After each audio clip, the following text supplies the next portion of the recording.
Hello,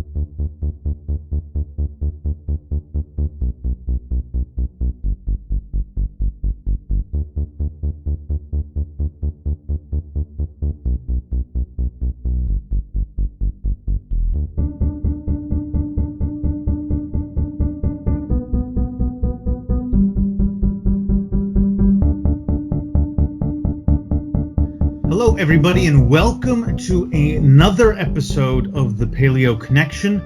Today, we will be discussing the big events, which include, of course, the storming of the Capitol, which happened on the 6th, as well as the banning of President Trump from most of mainstream social media, and maybe we'll get around to Parler as well. Today, we are joined by the inimitable Chansey from Canada. Say hello, Chansey.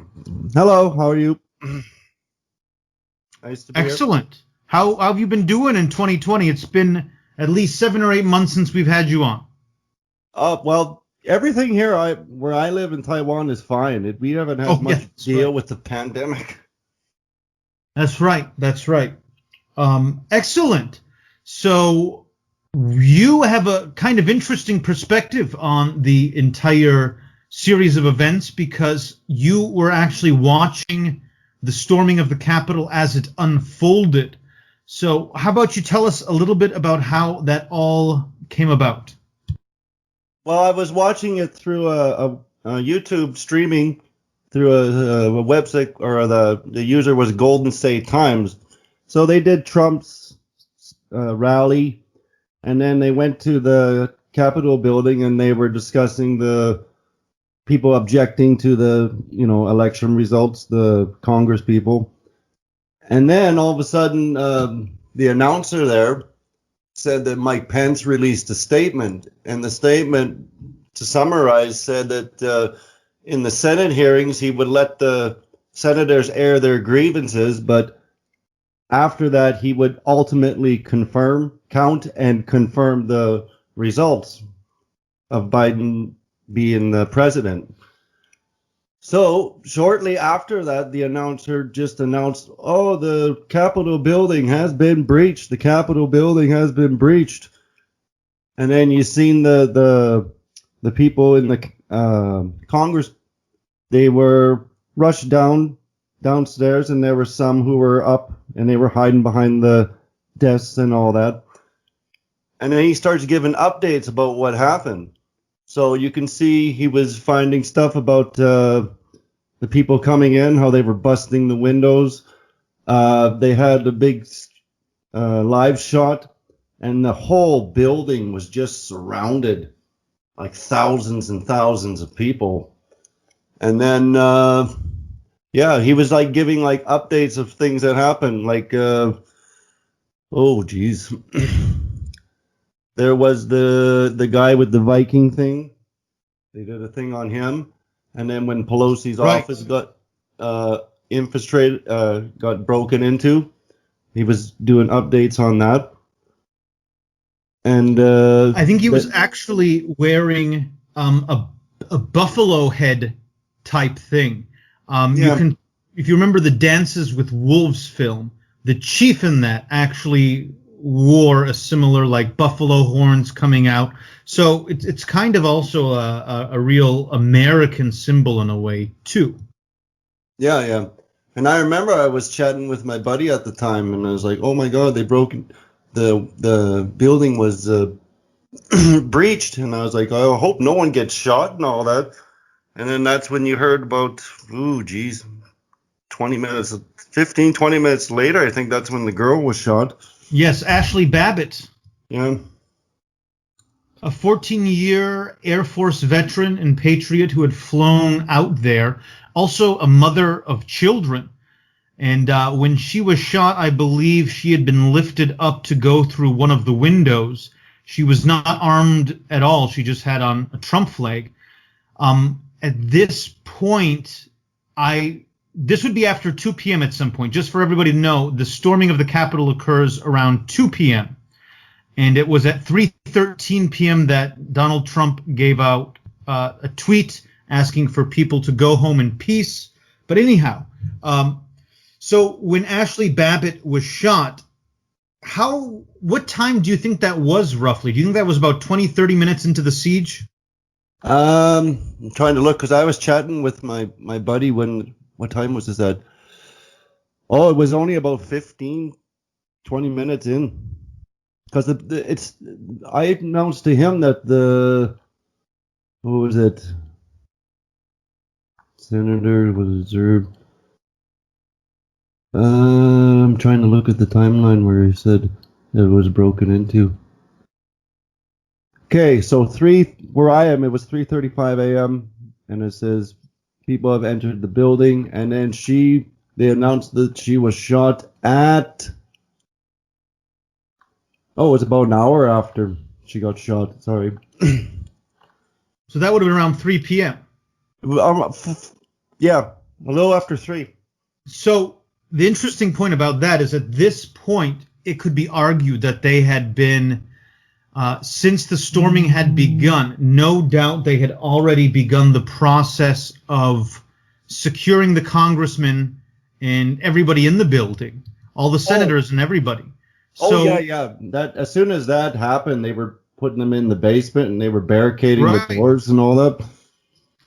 Like so all the congressmen went downstairs in the tunnels and they were in the basement. And there was a big announcement that came over the PA system, and they just stopped the procedure. Like they weren't running; they walked downstairs, and it was like, wow. So the real point I'd like to emphasize here is that she was shot not early on in the storming. It would seem that she was shot at a point when it was really an unnecessary death. I don't have absolutely all of the information about her shooting, but that's what I take from it. Do you have anything to add on that, Brandon?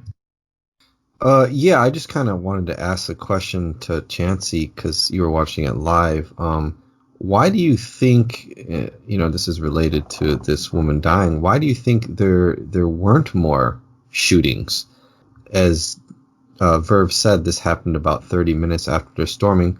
Why do you think there weren't shots fired, immediately when people breached the building? Did it seem like there just wasn't enough police protection, and they feared that if they started shooting, it would cause a greater disaster, and they're in fear for their lives, so they kind of just let everybody in? Because I had heard that the amount of police protection was sorely lacking compared to the amount of protesters. It was lacking, and they were firing tear gas into the building and in the crowd too, and they were macing them and trying to keep the crowd right from back. The start, right when they started to infiltrate the building itself. Yeah, when the crowd started coming in, and then when they were all around the building, that's when they started releasing the tear gas. But they shot it inside. Inside the building. Yeah, they shot it right inside. So people just kept filing in, and did you see law enforcement? Like, what were they doing? Just pulling back and kind of just letting people in, or they obviously weren't standing with shields or anything protecting hallways, were they? No. Yeah. There wasn't a lot of security there. They were mostly walking backwards, and there, I guess on the outside there were cops there that had, like I said, mace, and they were trying to keep the crowd back. But when they were in the building, they were all in the front part, and then people just started spreading, and then the security in there was just trying to hold them back. But what I don't understand is why weren't they closing any doors they could and locking them and that sort of thing? They did lock the chambers, and what was funny is that they got to the Senate chamber first. Yeah, well, what is also weird too is how you see these pictures of people just loitering inside the building, taking selfies and whatnot, and it just seems like there's no law enforcement to be seen. You'd think, at least one officer would come up and start grabbing people and saying hey, get out of here. But they're just sort of just nonchalantly standing there, taking selfies. It's very odd that there just wasn't security guards running all over the place, trying to usher people out of the building. Yeah, there wasn't much security in the building itself, but there were on the outside. There was some. But yeah, I think this leads to one of the greatest questions of this huge event is why there just wasn't enough security and law enforcement there to protect the Capitol building, you'd think. My guess is that they thought it was going to be like the 2018 event when the anti-immigration law protesters showed up. They basically occupied the Senate, and 600 of them were arrested. It was a peaceful display. And I think at some point they're like, okay, we're just going to yield for now. We're going to trust that they're going to come in, just be generally peaceful. And that's exactly what happened. It was full of a lot of selfies. Of course, they broke some old bookcases and they vandalized some offices. I guess a few things from Pelosi's office were also taken. But generally speaking, the only major violence was when they were fighting to get in and when they shot Ashley Babbitt. No, the police officer, I think, also pulled one off the window. One was trying to climb up, and the police officer pulled one out and pulled the guy off the building, and I think he fell to his death. I think that was wow. Well, there was 4 deaths, right? 5. I mean, there was a police now. officer, 5 now. So there was a police officer. Do you know how the police officer actually died? I know he didn't die on scene. Or how did he get injured? One police officer or some kind of police official died of a heart attack, but another one was hit in the head with a fire extinguisher at some point. But he was still walking and talking and doing fine. But when he got back to the office, several hours later, he collapsed and died, presumably from some kind of brain bleed or head injury that was not checked out. Okay, so then it's 2 law enforcement officers, Ashley Babbitt, the guy that Chancey said was pulled off one of the walls and fell to his death, and then who would be the 5th? There was a heart attack from one of the protesters. What was a stroke, actually. No, who was the guy who shot himself with the taser? A guy shot himself? Yeah, he had a taser, I guess, and he shot him. He went off in his groin. And he died? I think he died. Okay. See, I don't know. I don't think I heard about a guy falling off a wall, and I thought we got our facts kind of mixed up here, but I thought that they were mostly 3 medical emergencies that just were just people dying of like stroke, heart attack. But wait, I think someone was trampled. One of the officers, I think, was trampled or crushed. Well, I saw that as well, that they had pulled an officer down and beat him, but I think a female protester was trampled to death. Oh, was it the female protester? Yeah. Someone was crushed, when the crowd started coming in. But that was on the outside. Like when the crowd was assembling in, they were coming in slow. They didn't just rush right all into the building. You know what I mean? Right. Well, that's from the film I saw and all the pictures. That's exactly what it looks like. And then they broke into Pelosi's office, and then there was the guy with the feet on the chair or on her desk and all that. And then I don't know, I laughed when I saw this, but they found her computer, and then I guess they went into her email and they started taking screenshots of her email and uploading them up to Twitter. Yeah, I heard that too. I also heard that guy got arrested. A lot of them. Yeah, he got arrested. Yeah. The Viking or the guy with the horns got arrested. So a lot of people are saying that this is a attempt at a coup. Some are saying everyone who was involved is a terrorist. Others are, kind of excusing it. One of the other things people are doing, they're saying that, these were all Antifa infiltrators who did it. So I'm actually really curious where Chancey and Brandon here all fall down on it. So Chancey, how about you tell us what you think, what crimes you think were committed, and what is the nature of what happened? Well, definitely, break and enterings, theft, destruction of property. I don't know about domestic terrorism. I guess you could. I don't know. It's like I don't think anyone had guns. There was the guy who had the taser. There was the guy who was dressed up in military gear, and I guess he had zip ties. But it's To interject, the guy who had zip ties said that he had found those zip tie handcuffs just laying on the ground somewhere. He was taking them to return them to one of the authorities who, I believe that there was a significant amount just milling around while Horn's guy and the gang were taking selfies. yeah, and but they never got into the House floor. They got in the Senate floor, and there was the guy rappelling down. There was the guy who took his picture by the chair, I guess, with this. What do you call it, where the senator, the lead senator sits, where they address him as Mr. President or whatever. You know that picture. But they never got into the House floor. That was all barricaded. Right. So, what are your final thoughts? Do you think this was an attempt at a coup, or do you think it was just a protest that decided to occupy the Capitol? I think it was more to occupy. I don't think it was a coup. If it was a coup, it was a pretty poor attempt. If they really wanted to take it over, they could have. I mean, they had the numbers. Sure. Okay, so what do you think about this, Brandon? Yeah, it definitely wasn't a coup. It was a protest that went too far. I think, with the way modern day protests work, I think, people get together, they like to take pictures of themselves protesting.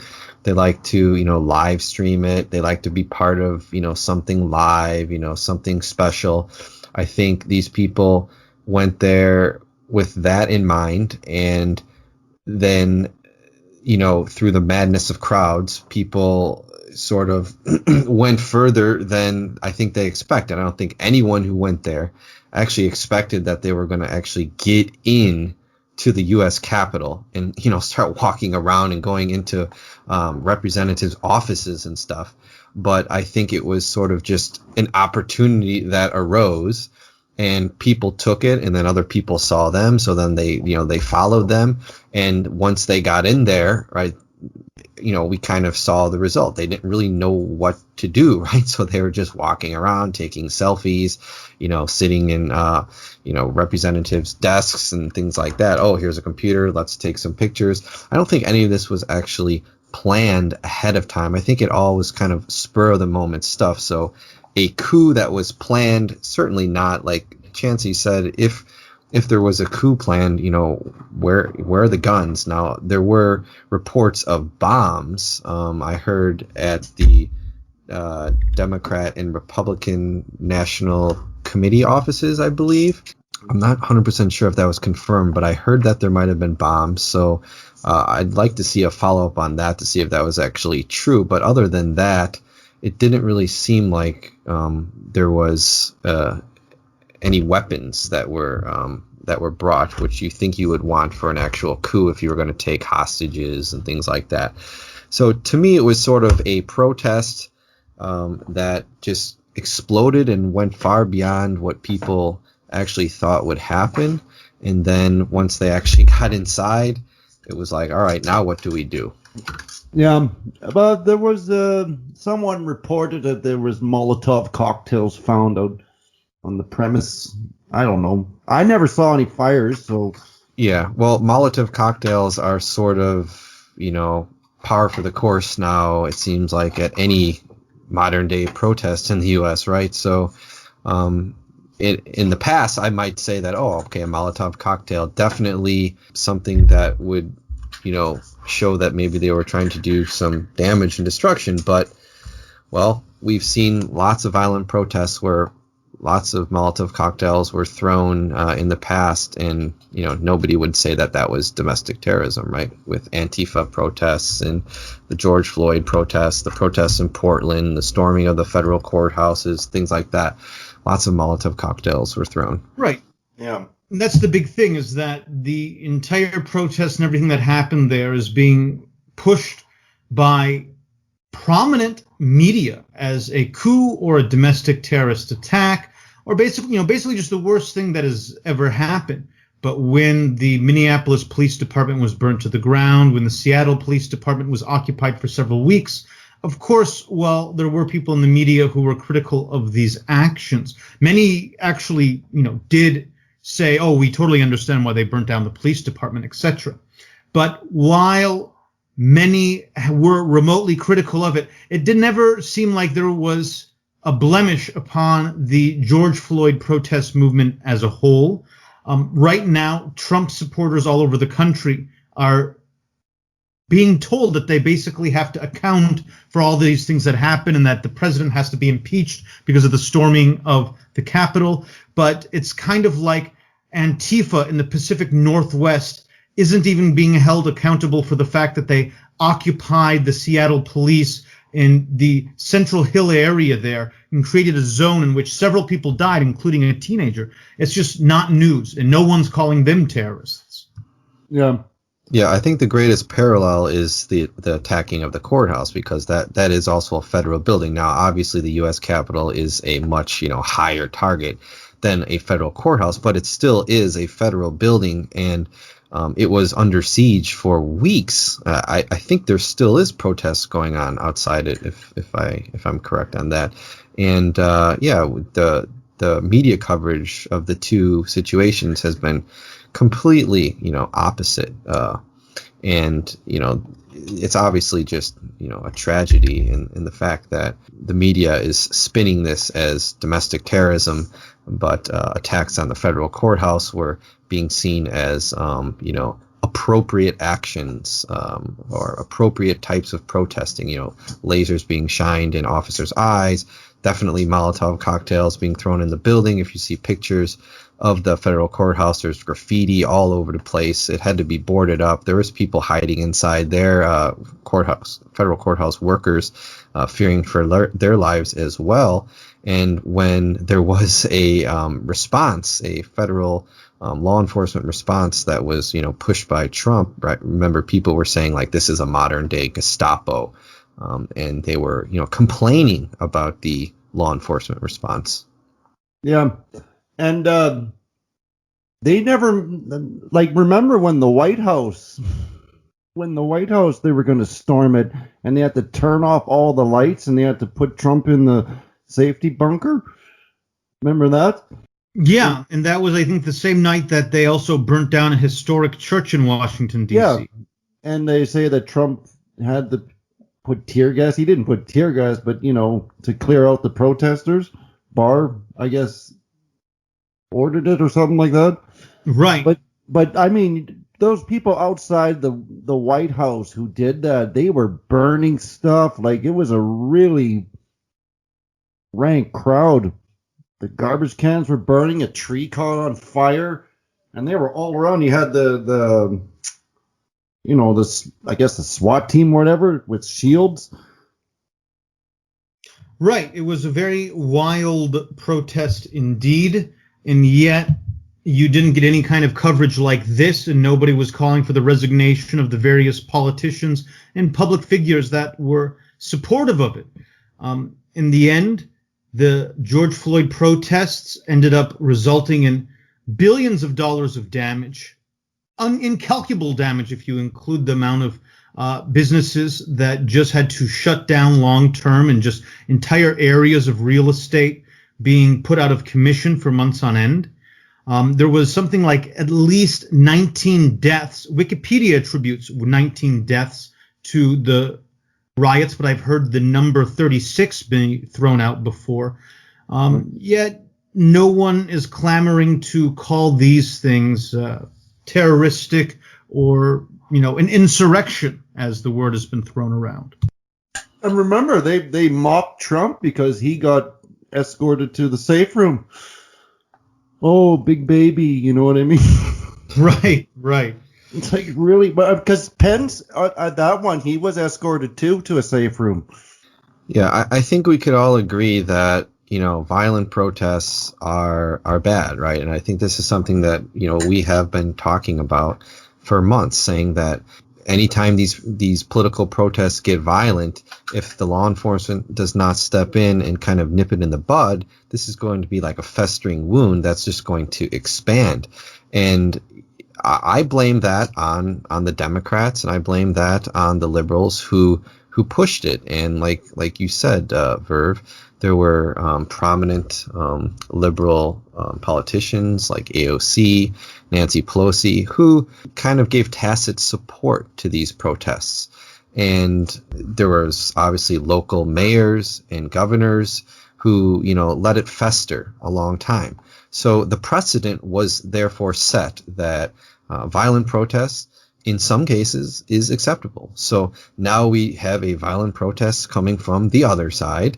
And of course, violent protests should not be acceptable. However, the new status quo appeared to be that they are acceptable. So, are we going to blame them? Aren't they just doing what the other side was doing as well? This is the pure hypocrisy of it all. And this is what I've been trying to point out.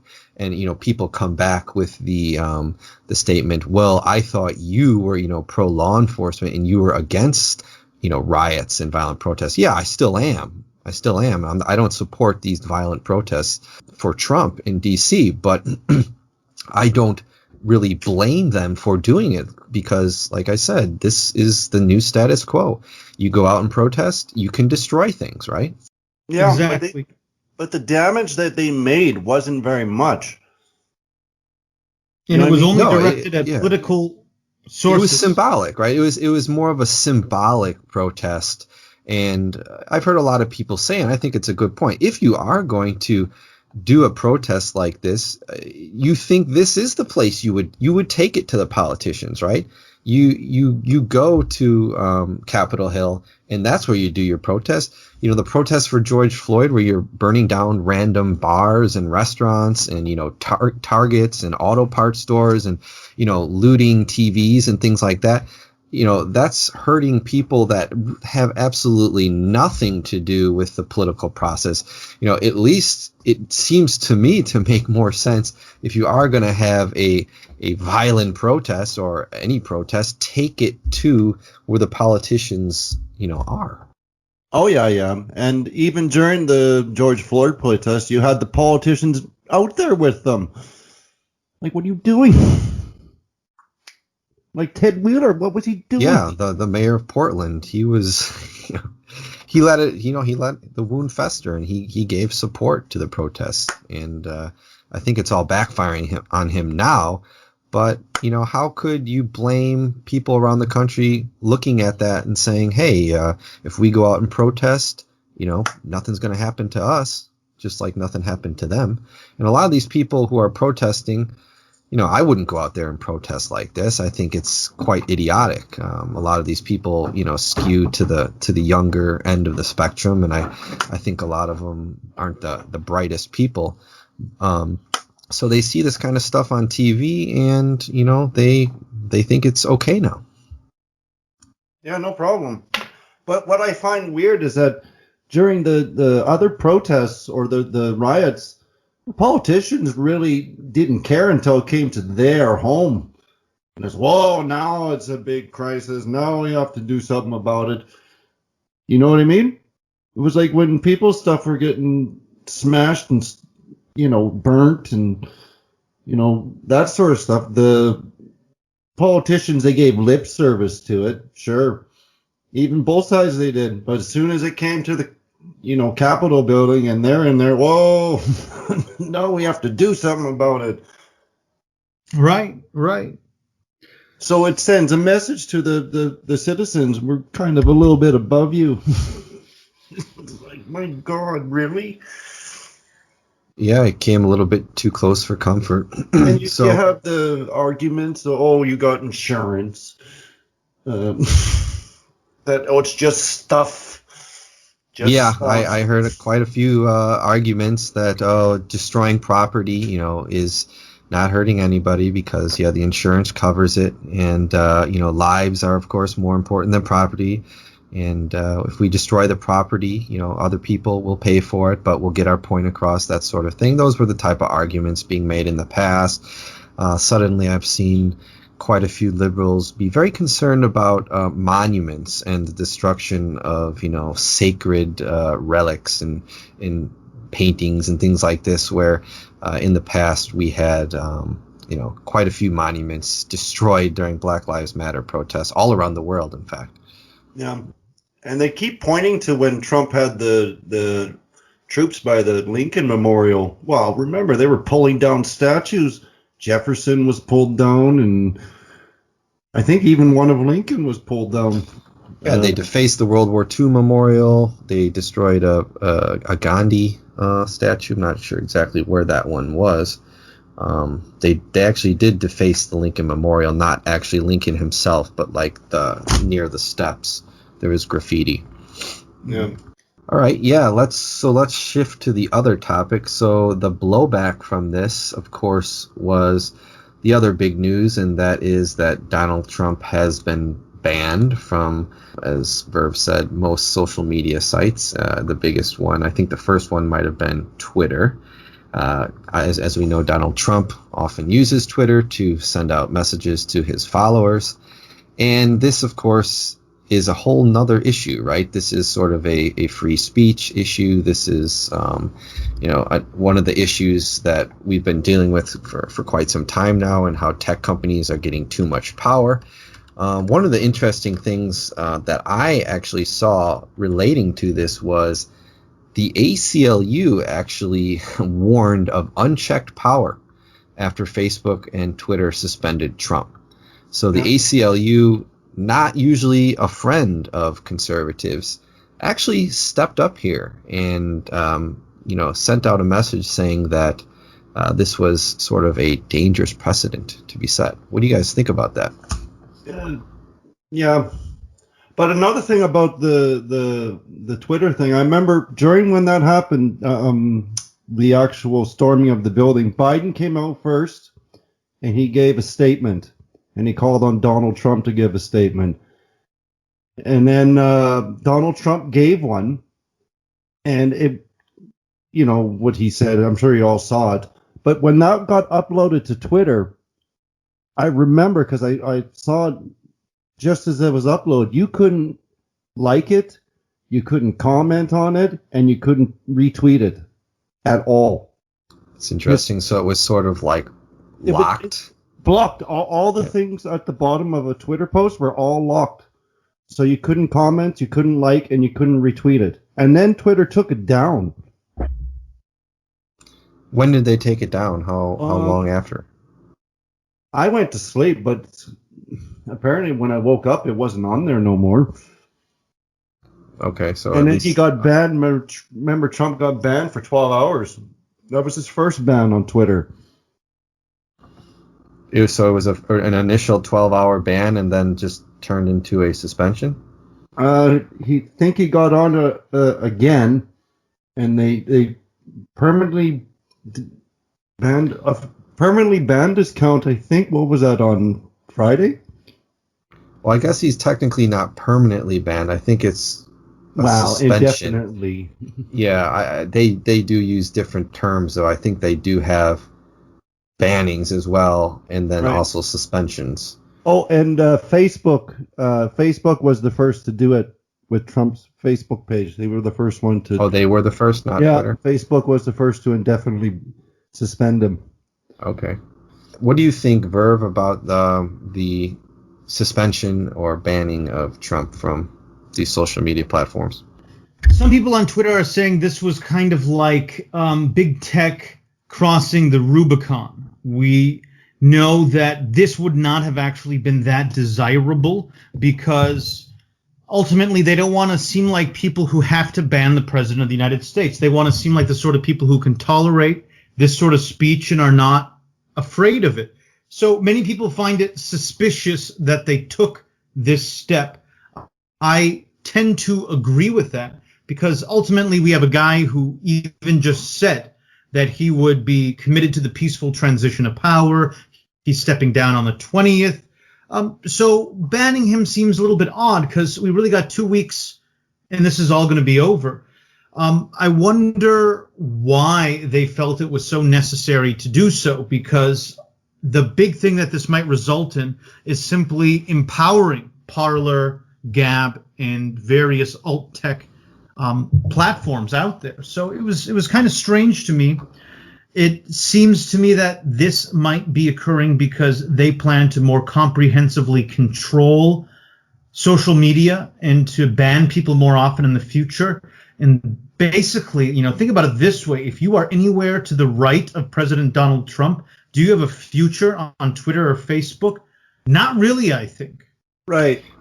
But I'm going to check, but Trump's real Donald Trump was banned, but his POTUS account wasn't banned, but he can't post anything on there. If he posts something, it's immediately deleted. But I don't think it's banned. Or maybe it's now it's banned, but before it wasn't banned, the POTUS account. Yeah, I think that social media has really put itself in a tough position now, because now they're going to have to listen to complaints about the banning of other, prominent political figures around the world. Let's say like Chinese Communist Party members, or I think one of the ones people like to bring up is like Ayatollah Khomeini from Iran. These people, have Twitter accounts, and how could you not say that Twitter and other social media sites are hypocritical, are not being hypocritical if they allow these troublesome characters to be present on their platform. So it's just, I think they just sort of started a never-ending process of, complaints and, well, if you suspended this person, well, why not suspend that person? And they're not going to have a good argument against it. No, they won't. But what can you? They don't really have an argument against it, because you're censoring. Remember, you're censoring the president of the United States, so he can't even come out on Twitter and say anything. I'm actually surprised that Trump hasn't actually made a press conference, because you'd think he would come out and do that if all his communications were banned. They can't stop him from making a press conference, right? Correct.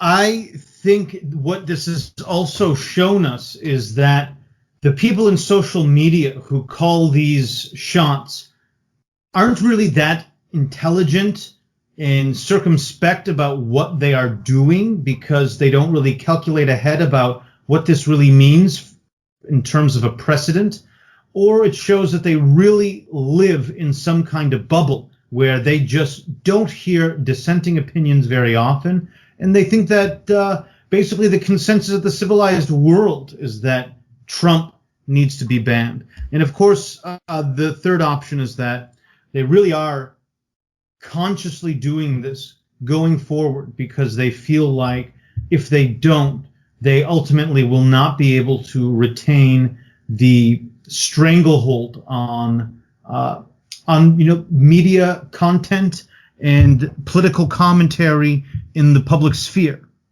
Well, that, I think your last theory there is the one that would lend credence to the reason why Parler was taken off the Google, Apple, and Apple Play Store, or the Google Play Store and the Apple Store. It seems as if they are trying to retain their place at number one, these social media sites, and they do not want competition, and they're all sort of working together, right? And we have had reports of this, of how these different social media companies sort of blacklist, certain people like Alex Jones, right? They kind of follow the lead of one another. YouTube, bans Alex Jones. Twitter bans Alex Jones. They sort of work together in that way, sort of to maintain their hegemony, amongst the That's right. social networking community. So I think we're going to. Yeah, so I think your last theory there definitely does follow with that pattern. Yeah. And of course, they're also removing Parler from Amazon cloud service.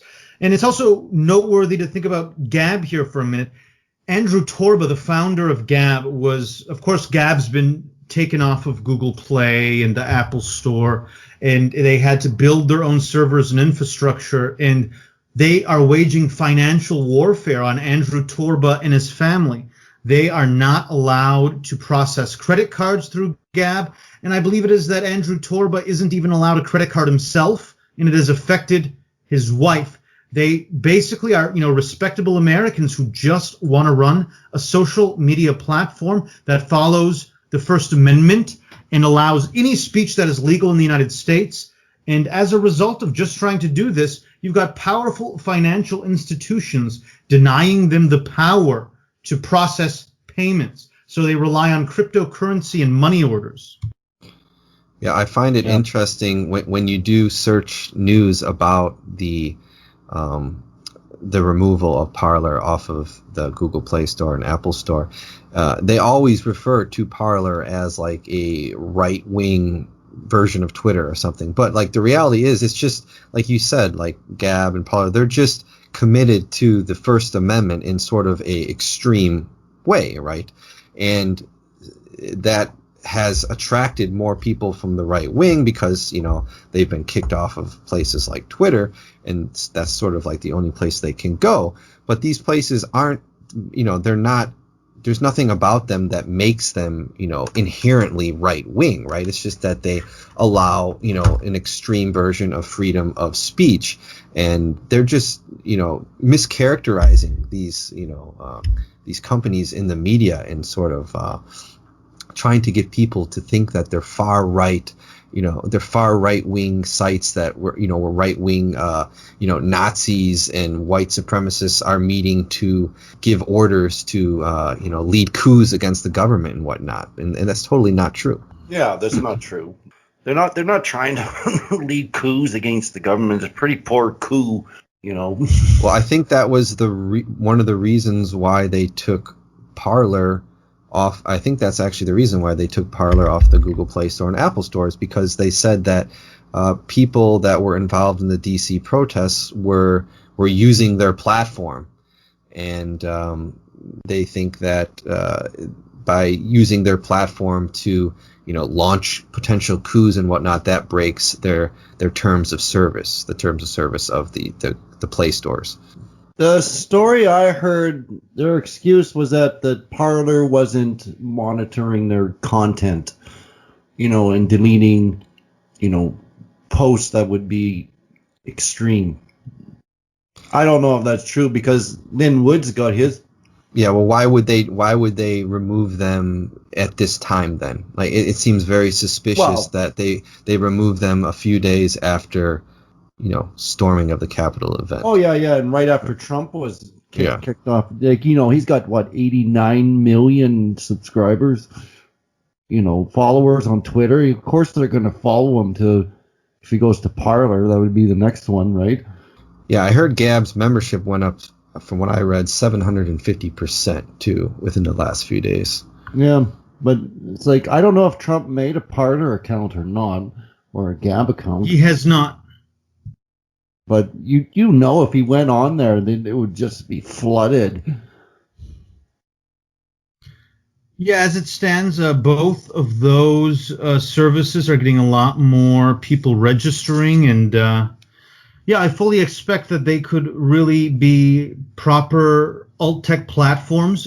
Gab has been self-sufficient in financially taking care of itself all throughout 2020, and I imagine it'll be no different in 2021. So they're going to have to get a little bit more creative in how they try to shut down these services.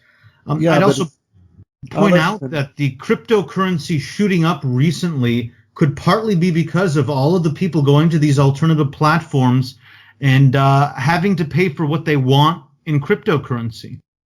Yeah, that could be true too. It's more than that, but that's a factor in it. Remember, the U.S. government spending a lot of money too. So, but Yeah, governments around the world are spending a lot of money, right? So yeah, that's definitely one of the reasons. they're not sending out Bitcoin checks. But it's weird. It's like these platforms. You have Twitter, who tends to run the little chat thing, and then you have Facebook. They have a pure dominance, and there's no competition for them. That's the problem. Is that the people say, "Well, make your own platform." Well, they do, but you can't really make good competition for Twitter or Facebook because you get shut down as soon as you start getting popular, right? It's almost as if they have to make an entirely new technical economy that can compete with Apple and Google and that sort of thing. And Well, the that companies- might be the future of cryptocurrency. Yeah, the companies are so big and entrenched. I think the story with YouTube was that, I don't know, the first 10 or 15 years that they existed, they were, in the red. No company could afford that, nowadays. And then they also have to compete with YouTube, which already exists, whereas YouTube wasn't really competing so much. It was already number one, but as being number one, it was still, in the red. So it's basically almost impossible to get past these. Essentially, they're gatekeepers nowadays. All the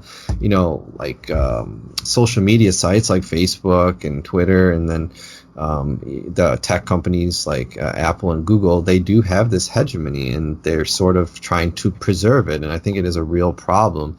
And I don't see how these alt tech companies are ever going to break through, because, like we just seen here, if they do start becoming popular, they can just be taken off of like the Play stores. That's the only way not the only way, but the main way that 90% of the population downloads their apps. Yeah. Oh yeah. You need another OS that can compete with them. But do you ever watch any, like, besides YouTube? Do you watch any other site? Like, I go to BitChute sometimes. That's the next we're one. on BitChute. Oh, you're on BitChute. Yeah. Dolce Per. I primarily on use BitChute. Yeah. I only use YouTube these days to get a little bit of Korean news and to watch Hell's Kitchen Australia. So I was thinking, before we wrap up, what do you guys think about like the fallout here? So I've been hearing things on social media about liberals saying like there's going to be revenge for this. Trump followers are going to pay for this. There has to be some sort of reckoning, because of this. Do you think there is going to be anything substantial as the Democrats control the Senate and the House and have the presidency? Will there be, charges against Trump perhaps in the future, or, a sort of prosecution against Trump followers, or any sort of retribution? Trump? Well, Trump and his followers, and Trump and his followers in general. Well, okay, they want to do the 25th Amendment, and then if that doesn't work, they want to impeach him. But McConnell already released the timeline, because the way the Senate's set up right now is like they won't have a trial for him until after Biden has been put in office. So what's the point?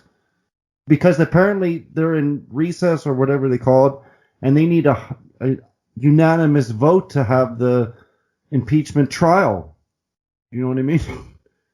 So if one senator, which will be more than one, objects, they can't have the trial for impeachment. So what's the point of filing articles of impeachment? He'll be out of office by the time they have the trial. So you're going to have the trial after he's out of office?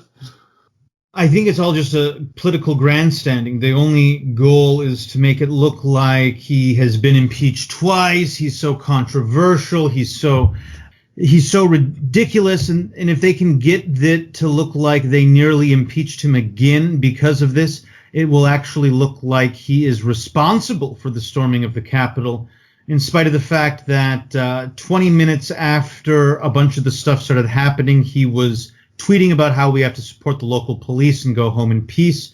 So, it's just another political football they've turned it into. And sadly, this is probably going to be the last major episode in President Trump's political career. But another argument is they don't want him to run again. I don't think, if you're removed, you can't run for office again. But it's a waste of time. McConnell already sent the memo to the senators because of the way the timing of it. There's no time to impeach him. Because they need a unanimous decision to hold an impeachment trial if articles of impeachment are passed. So you just need one objection, saying, no, we'll do it after. But you'll be out of office. Because the Senate resumes 1 hour after Biden has been sworn into office. So it's a waste of time impeaching him. I guess you can put that stain on his record, but he doesn't care. Yeah. What do you think about the idea that people who were part of Trump's, cabinet and people who were, in his inner circle, you can say they're going to be blacklisted, from what? What are you going to blacklist them from? Well, from other future government jobs and, any job, basically, in the private sector, that sort of thing. The government doesn't have the power to blacklist people from private jobs. They don't have that. No, the government doesn't, but these days the private companies, like in tech, certainly seem to have that ability. Yeah, but they can't really do much. I guess you can give them a bad reputation, but if a company wants to hire them, they'll hire them, If someone wants to hire Kelly McEnany, they can hire her. Yeah, certainly. If one company obviously decides to do it, they can do it. Sure. What are your thoughts, Verve? Do you think there's going to be any repercussions or blowback? I think that it won't really matter. It's just going to be something that they're going to always say is that they essentially that they were able to nearly impeach him twice, and it's going to be this trivia thing everyone brings up. Trump is the only president to ever have been impeached twice. This kind of thing. Yeah. So it's really just an effort to blemish him as much as possible before he goes out, and to maybe build some kind of consensus and some kind of power around Biden before he even comes into office, like he's this great healer, when in reality I think that his first term, and hopefully only term, will be defined by him attempting to curtail the civil liberties of right-wing Americans, and there's going to be no healing at all. Well, the other thing is you have to wonder, because this was attack on the Capitol, what legislation are they going to try and pass? Are they going to try and get things, censorship of certain, like that One American News Network or that sort of thing? They're going to try and, is YouTube going to ban them? Are you going to limit it where people can get their information from? Does it just have to be MSN and CNN and all that? That sort of thing. What will the government pass is what people should be wondering right now. Yeah, they don't even need to pass anything, right? I think it's just the tech companies. If they, like, for example, YouTube, if YouTube decides, we're going to get really tough on, political commentary and especially, right-wing political commentary, and they start, banning and deleting a bunch of channels, which I heard is possibly something that's going to be happening in the future, that alone will, be enough to, suppress a lot of, free speech. It doesn't even have to be. It doesn't have to come from the government, right? Just Twitter and. So should we wrap it up about here? Take us away, Verve. Okay, so I hope everybody has a very good week, and perhaps in the future, as Chansey suggested, we will do something about how we think Biden will heal the nation. We'd like to thank our guest again, and God bless everybody.